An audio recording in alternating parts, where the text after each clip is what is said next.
over this unhappy globe, there are heroic volunteers putting up a selfless battle on behalf of the wretched of the earth. But only one of these is considered to have invisible means of support, to be nothing less than a saint. What makes Teresa of Calcutta so divine?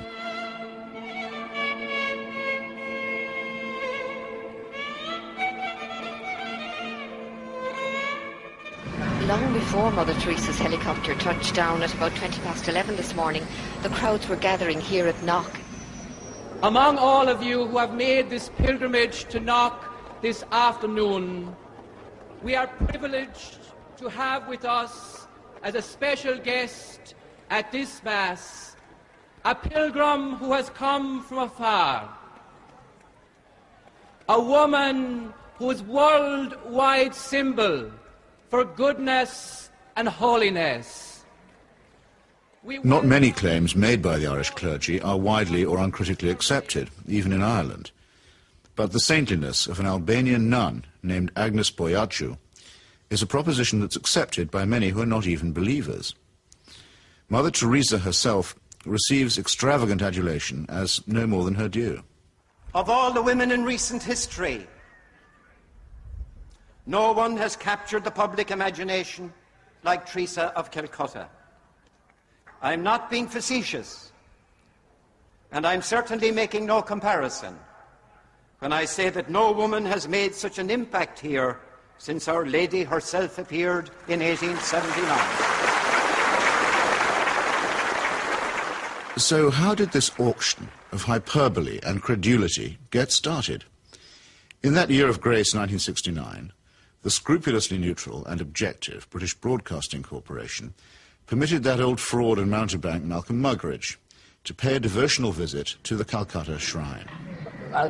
When after I met you in London, really the only thing I wanted to do is to come and see you in your work here. Now I've seen it, and of course it's a shining light.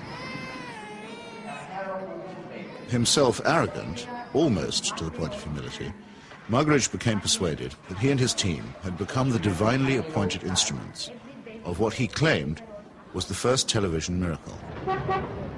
During Something Beautiful from God, there was an episode where we were taken to a building that Mother Teresa called the House of the Dying, and Peter Schaefer, the director, said, it's very dark in here, do you think we can get anything? And we had just taken delivery at the BBC of some new film made by Kodak, which we hadn't had time to test before we left, so I said to Peter, well, let's have a go. So we shot it. And when we got back, several weeks later, a month or two later, we're sitting in the Rushes Theatre at Ealing Studios, and eventually up came the shots of the House of the Dying. And it was surprising. You could see every detail. And I said, that's amazing, that's extraordinary. And I was going to go on to say, 3 cheers for Kodak. I didn't get a chance to say that, though, because Malcolm, sitting in the front row, spun round and said, it's divine light. It's Mother Teresa. You'll find that it's divine light, old boy. And 3 or 4 days later, I found I was being phoned by journalists from London newspapers who were saying things like, we hear you've just come back from India with Malcolm Muggeridge, and you were the witness of a miracle.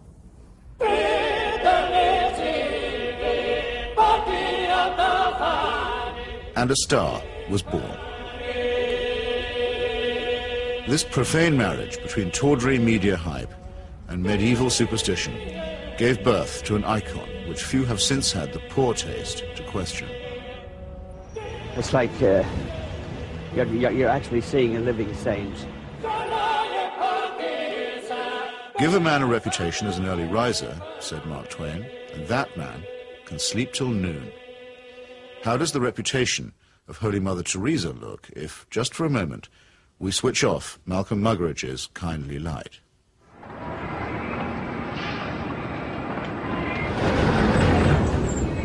Mother Teresa is a Nobel Prize winner. She's a symbol. People in the West talk about her, so Indians adopt her at that level. The fact that what she does on the streets of Calcutta is really irrelevant to them. They couldn't care about it, and most of them don't even know. But Mother Teresa is the sort of figure you show to visitors.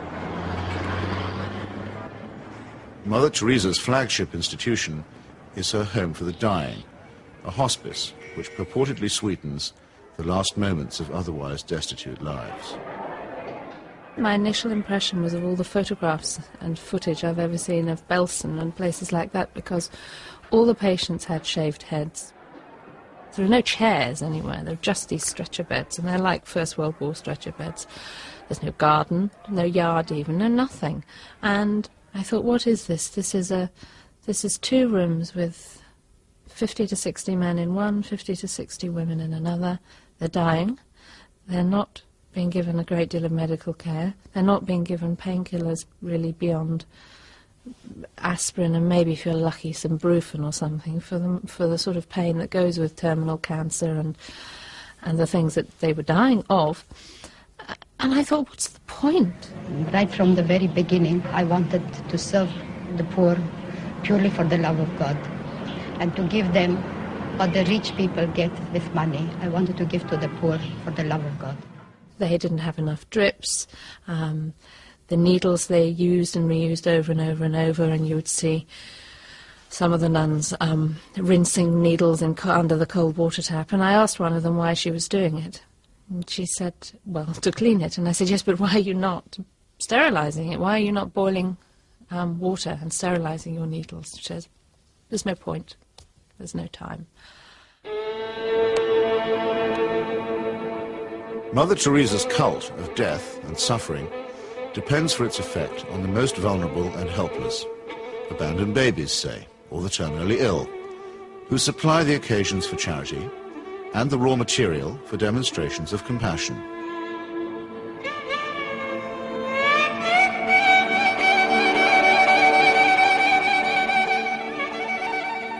The first day I was there, when I'd finished working in the women's ward, I went and waited on the edge of the men's ward for my boyfriend, who was looking after a boy of 15 who was dying. And an American doctor told me that she had been trying to treat this boy and that he had a really relatively simple kidney complaint that had simply got worse and worse and worse because he hadn't had antibiotics, and he actually needed an operation. I don't recall what the problem was. She did tell me. And she was so angry, but also very resigned, which so many people become in that situation. She said, well, they won't take him to hospital. And I said, why? All you have to do is get a cab, take him to the nearest hospital, demand that he has treatment, get him an operation. She said, they don't do it. They won't do it. If they do it for one, they do it for everybody. And I thought, but this kid's 15.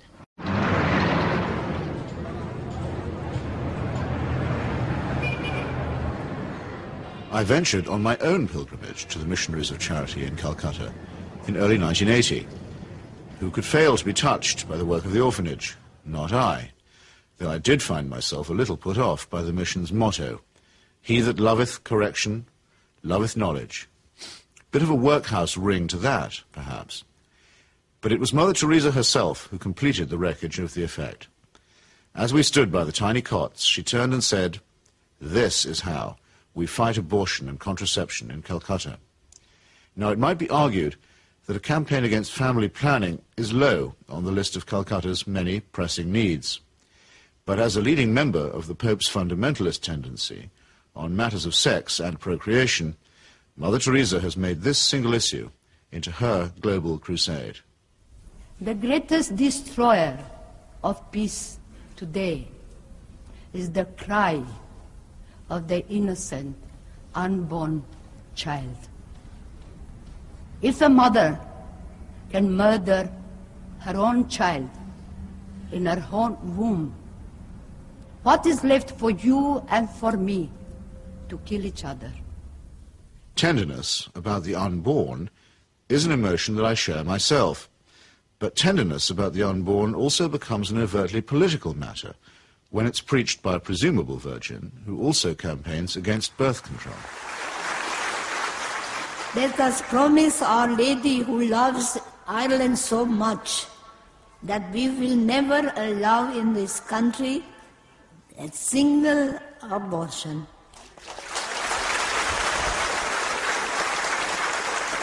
And no contraceptives. Mother Teresa has no politics, so she maintains, and so many people believe. But when she came to London in 1988, ostensibly as an advocate for the homeless, she bent the ear of the Iron Lady and sought to steer her to the support of a bill limiting abortion. The sponsors of that bill, who arranged the meeting, were in no doubt that her intervention was political.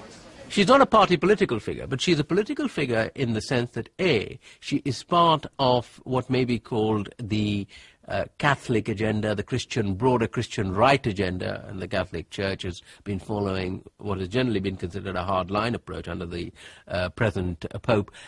Now, she's part of that agenda, and that is fairly political agenda. I mean, you know, no abortion, opposition to birth control, ideas like that are fairly, you could say they would be contested in the political arena. And the second factor is that she is also part, if you like, of the Western agenda, where the West is still part of the third world.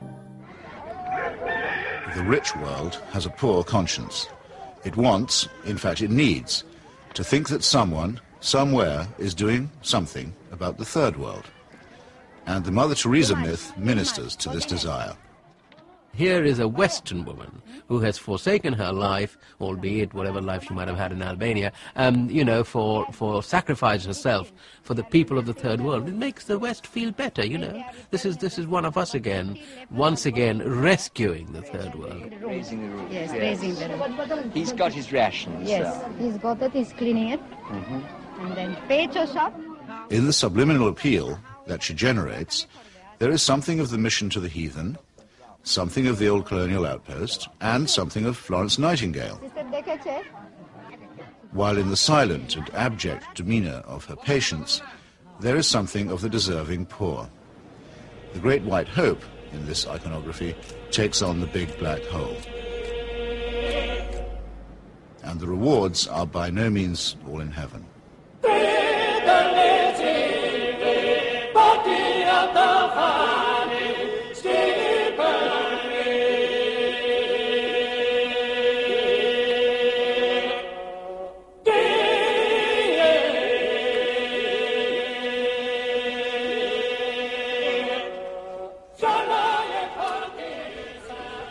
For someone whose kingdom is not of this earth, Mother Teresa has an easy way with thrones, dominions, and powers. Why do the rulers of this sinful and selfish world find her so awfully congenial? Is it because she returns the compliment?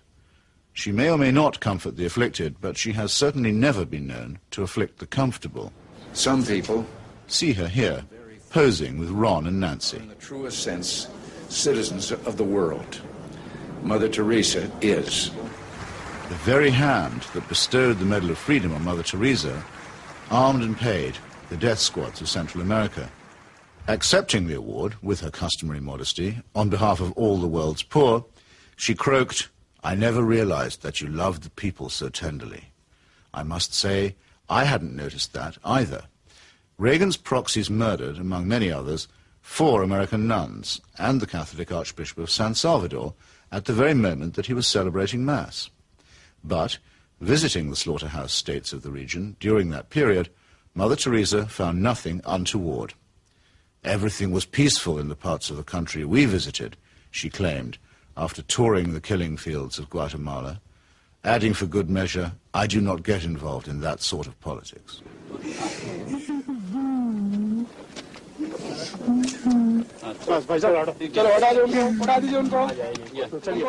In 1984, a ghastly chemical spill from the Union Carbide plant in the Indian town of Bhopal took 2,500 lives and poisoned thousands more.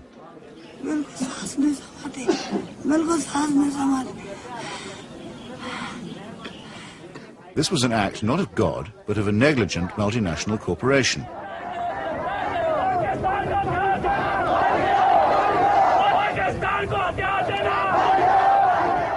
Mother Teresa's advice to the angry victims? Forgive.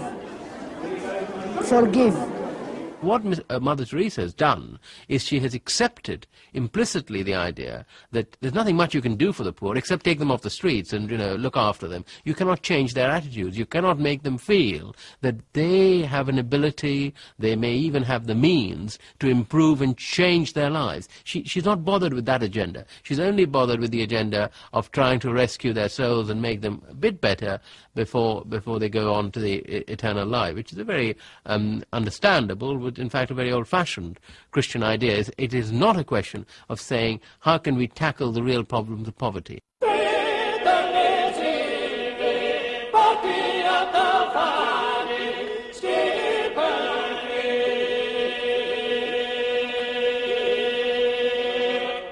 Like most people who claim to be apolitical, Mother Teresa is in practice and in theory an ally of the status quo, and when the status quo is threatened, a trusted ally of the conservative forces. This places her in bold contrast to those, even among the religious, who have rejected the fatalistic and submissive conclusions about poverty that are promulgated by Catholic traditionalists like her. With our hands, with our life, with our love, we ask justice, we ask freedom, and we take justice, because the justice is not like a gift which they gave. No, liberty, freedom, they don't give that. We have to take that. And in fact, we go through the streets and we took our liberty, we took our freedom, asking for justice. The Roman Catholic hierarchy has never forgiven Father Aristide, the legally elected president of Haiti, whom it regards as a base heretic. For his efforts to chase the moneylenders from the temple, he was banished from his order and forbidden to serve Mass. To the very last, the Vatican was the only foreign power to recognize the military junta that misruled Haiti. And the ground for this, too, was prepared by Mother Teresa. In 1980, she visited the island and accepted the Haitian Legion of Honor Award from Baby Doc Duvalier. She found much to praise in his corrupt, dynastic regime, telling astonished reporters that she had, quote, never seen the poor people being so familiar with their head of state as they were with the Duvaliers. It was a beautiful lesson for me, she simpered. I've learned something from it. The Haitian people, indeed, could not wait to get close to the Duvaliers, who in their turn moved forever to the French Riviera.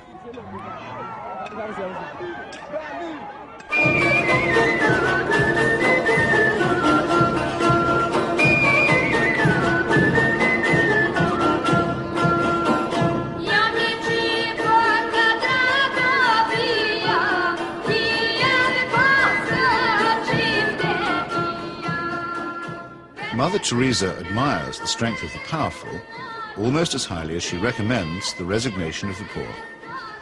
When she visited her motherland of Albania, she appeared to take seriously St. Paul's notorious assertion that the powers that be are ordained of God. The Albanian authorities had proclaimed the world's first officially atheist state. They had persecuted all forms of worship except that of their leader, Enver Hoxha. No whit abashed, Mother Teresa laid a bouquet on Hoxha's tomb. Not content with honoring a Stalinist murderer and despot, she also bestowed a wreath on the monument of Greater Albania, a cause that was once smiled upon by Pope Pius IX and his friend Benito Mussolini.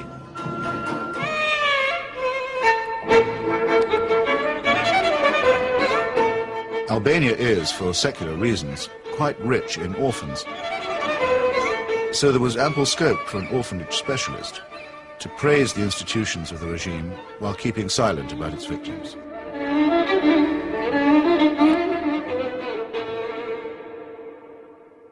If it sometimes seems that the Saint of Calcutta is never actually in Calcutta at all, this may be because she operates more as the roving ambassador of a highly politicized papacy.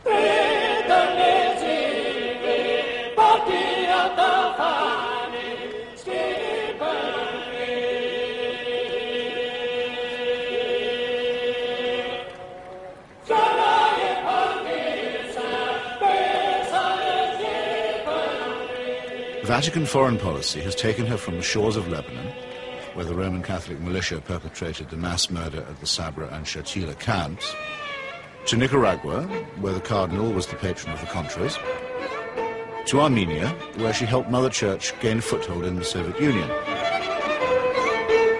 In return, the present Pope is known to have placed her on the fast track for canonization. This is the kind of politics in which she does indeed get involved. Sometimes when I think of Mother, I wonder if I've done just right. Though I'm many miles away, I can almost hear her say, "Where's my wandering boy tonight?" Robert Maxwell's genius for self-promotion made a nice fit with Mother Teresa's talent for fundraising. It became hard to decide which of the two was using which, or was it both? In the United States, Mother Teresa accepted well over $1 million from Mr. Charles Keating, a right-wing Catholic fundamentalist and anti-pornography crusader who was also a California savings and loan tycoon. Mr. Keating's problem was that he was using other people's money. He's now behind bars after the greatest scandal in American financial history. But while he was flying high, Mother Teresa flew right along with him. She got the use of his private plane. He got a personalized Mother Teresa crucifix, which he used to store up treasure on earth. Let's get him out of here. Why should the missionaries of charity have such a special vocation for work among the rich? And does Mother Teresa pick frauds because they need her help more than the honest billionaires? It's not a question that she's ever answered, but then, in the prevailing atmosphere of piety and adoration, it's not a question that she's ever been asked.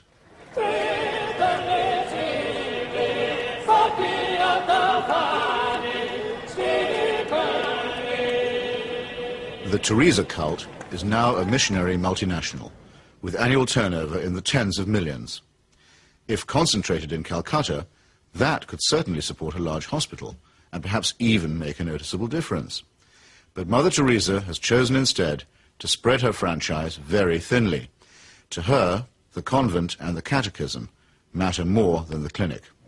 Now we are in 105 countries and we have 500 convents all around the world, without counting India. Beautiful.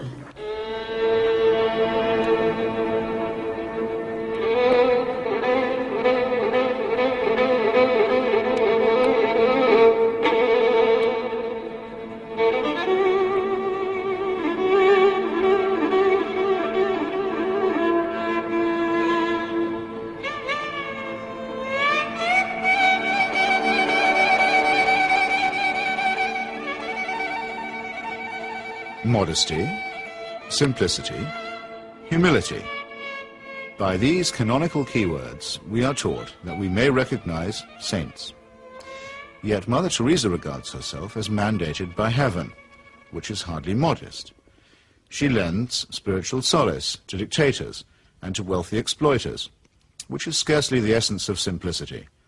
And she preaches surrender and prostration to the poor, which a truly humble person would barely have the nerve to do. When she speaks about private or public morality, opposing family planning, for example, or defining abortion as quite literally the greatest threat to world peace, she takes on the grim and tedious tones of the zealot and the fanatic. In a godless and cynical age, it may be inevitable that people will seek to praise the self-effacing, the altruistic, and the pure in heart.